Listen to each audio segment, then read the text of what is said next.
সুন্দর কালো ওই হেসালা এই কামটা করিয়া লাগছে করে সেরি করে বাচ্চা মানে সেরি হইলে গরিব মানুষ সেরি কাজ করছিলাম আসি ধরে হ্যাঁ আমার তো নাম্বার দিছা মানে ভাই আপনার লোক কথা কম প্রেম করুন মানে হ্যাঁ আমার করছে আমি কি নাম্বার পোলার বয়স কত হইবে? সর্বোচ্চ 12 থেকে 13 বছর বয়স হইবে। মায়েরার বয়স 14-15 বছর হইবে। এই বয়সে দেখেন তারা রিলেশন কর ভালো কথা। রিলেশন করার পরে তারা কি ফিজিক্যাল রিলেশন করছে, এখন দেখেন মেয়েটা গর্ভবতী। অথচ এই ছেলেটা এই মেয়েটাকে বিয়ে কইরা কি করবে? কে কারে খাওয়াইবে বলেন? আবেগের বশে পোলাপান কি করে, কোন দুনিয়ায় বসবাস করি ভাই? এগুলা দেখার পরে মনে করেন মাথা মতো আর ঠিক থাকে না। সেটা কর, একটা পরিণত বয়সে কর। কোন বয়সে কি করলি আর এখন কোন ঝামেলায় জড়াইলি? মেয়েটা এখন কই যাইবে বলেন?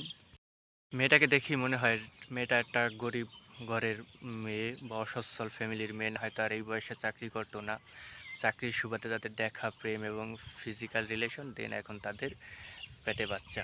যদি আমার লগে না থাকে তো কেমনে আইব কারখানাতে আইসে পড়ে যেত আমি এনে কাজ করছিলাম আসি ধরে হ্যাঁ আমার তো নাম্বার দিছা মানে ভাই আপনার লোক কথা কম প্রেম করুন মানে হ্যাঁ আমার করছে আমি কি নাম্বার আর বাড়িতে আসতে আসি হ্যাঁ নাম্বার চাইতেছে আমি দিই নাই আমাকে হেনে আর কারখানার লোক একটা ছিল হ্যাঁ হ্যাঁ নাম্বার দিচ্ছে, নাম্বার দিয়ে হ্যাঁ আমার দ্বারা কথা কর গাড়ি খাই কল দেয় আমি একটা কল হ্যাঁ দুই না কত নাম্বার আমি বেলাকে ফালাইলাম নাম্বার দিই মানে খালি নাম্বার খালি মানে কি পুরুষের জীবনে মেয়ে মহিলার জীবন ওখানে যে একটা আমল করছে আচ্ছা ও যে বলতেছে ওর ফেরে তোর বাচ্চা তোর বাচ্চাটা কি করবি তুই সেই কথা